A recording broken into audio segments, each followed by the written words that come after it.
Is your heart heavy this morning? Do you look at your life and see a landscape of lost dreams, broken promises, and situations that feel completely lifeless? You are standing in your own valley of dry bones, a place where hope has faded and the silence of disappointment is deafening. But I need you to listen closely. Right here, in this moment, God is asking the same question He asked the prophet Ezekiel. Son of man, can these bones live? Before you answer, I want you to know that the emptiness you feel is not the end of your story. The financial lack, the fractured relationships, the silent health battles, these are the very things God specializes in reviving. The video you are about to experience is not just a prayer. It is a spiritual command. It is an invitation to prophesy over the dead areas of your own life and believe for a miracle that defies all logic.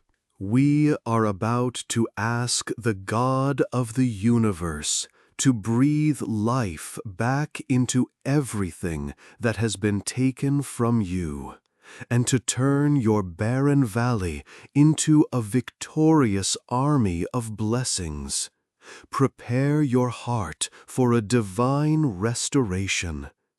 Perhaps you think your situation is different, that your past is too dark, your mistakes are too great, or that you've been stuck for too long.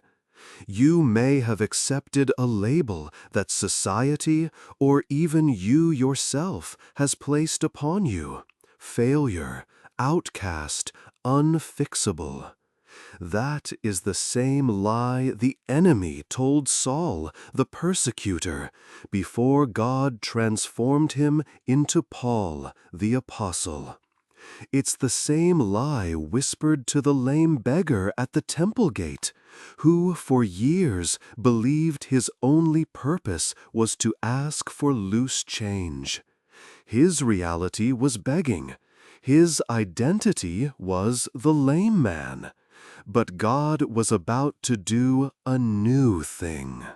When the apostles Peter and John looked at him, they didn't see a charity case. They saw a candidate for a miracle. They offered him something money could not buy: complete restoration in the name of Jesus.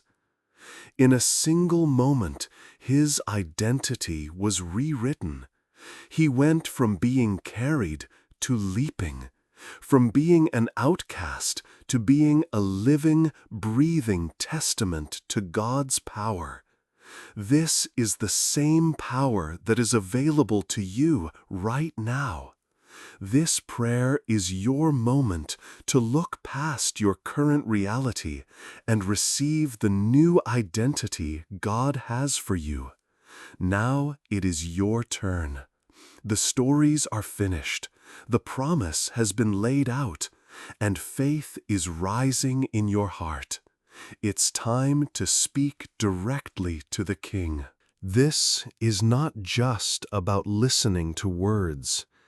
It's about making them your own. We are going to pray with authority for a complete, godly restoration that goes far beyond just getting back what you lost. We are asking for more peace, more joy, more strength, and more faith than you had before the brokenness. Prepare to lift up your heart, your mind, your health, your marriage, your career, and your spirit to Him. We will ask God to perform a spiritual reset, to quiet your hunger for worldly things, and to make Him your one true satisfaction. This is your moment to go from being carried to leaping. Let's go to God in prayer and claim the total restoration He has waiting for you.